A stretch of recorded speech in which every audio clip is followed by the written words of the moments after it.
Hey guys, real quick, only 40% of our viewers are actually subscribed, so let's change that right now. Hit that subscribe button right below. All right, pick 5. So the Browns traded down to 5. They take Mason Graham, defensive tackle out of Michigan.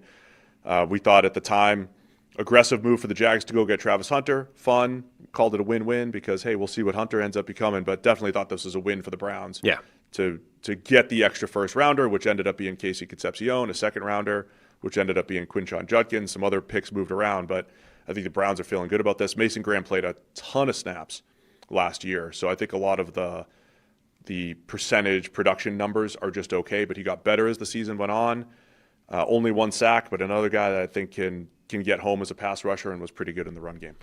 Yeah, I thought it was great business for the Browns, the trade down, because they were apparently, had they stayed there, they would have taken Travis Hunter. So it was changing their move, right? It was moving off Travis Hunter to move down for the package that the Jags were offering. I think that was the right move, in part because Mason Graham was a really good consolation prize, a guy that a lot of people thought was as good as anybody in this draft class. All positions created equal, like position agnostic, forgetting the value aspect of it, might be as good a player as anybody in the draft. And so being able to move down, get the extra trade haul from the Jags, and still get a Mason Graham felt like a great move from the Browns. Plus, you're able to line him up next to Myles Garrett. It's all good. I was reasonably underwhelmed by his rookie season. He was okay. He was solid, but he didn't make as much of an impact. He wasn't as big of a game wrecker than I expected him to be, particularly when, you are lining up next to Myles Garrett. Like, one guy is getting all the attention there and it's not you. I expected more from him as a rookie. Yeah, I think what's tricky is he played 765 snaps, and I think sometimes that doesn't, like a PFF grade is 68, and the run defense and pass rush grades are just okay. And I think it's harder for those to show up in such a high volume at defensive tackle, but all of those, I think all that got better as the year went on.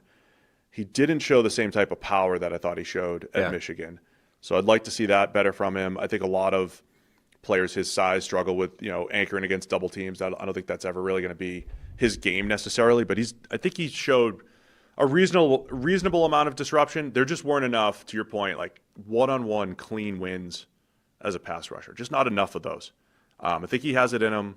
I think there's another step to take. I think you almost use it in his favor that he played so many snaps. I thought he was really good on stunts, blowing things up to free up other people.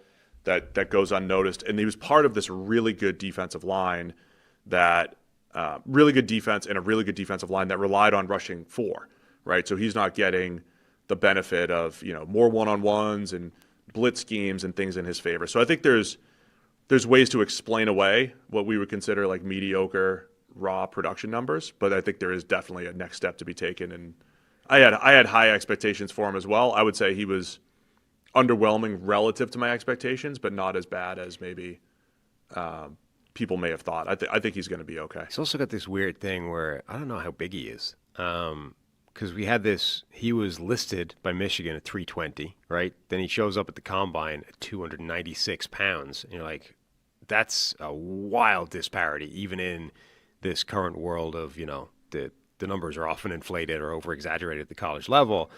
So then you're like, well, okay, number one, how big are you and how much of this is slimming down for pre-draft processes, et cetera? He's listed in the NFL at 315, but I think he does look closer to that 300 level than he does 315, 320.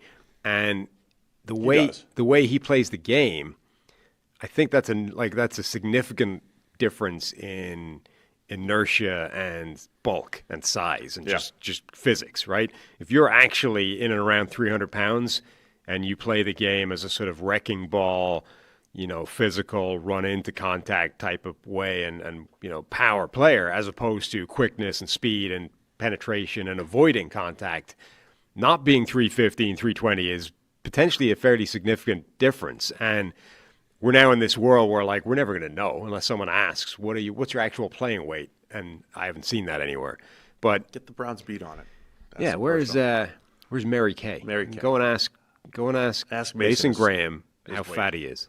You get hung up on the weight stuff quite a bit. I think it's important. Again, like, the fact that elite offensive players, right?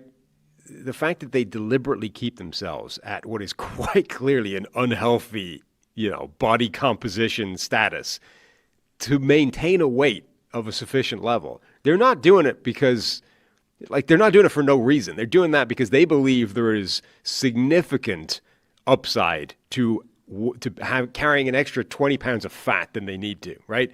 Like Joe Thomas, I think, is the best example. That guy is maybe the best single offensive lineman of this century, right?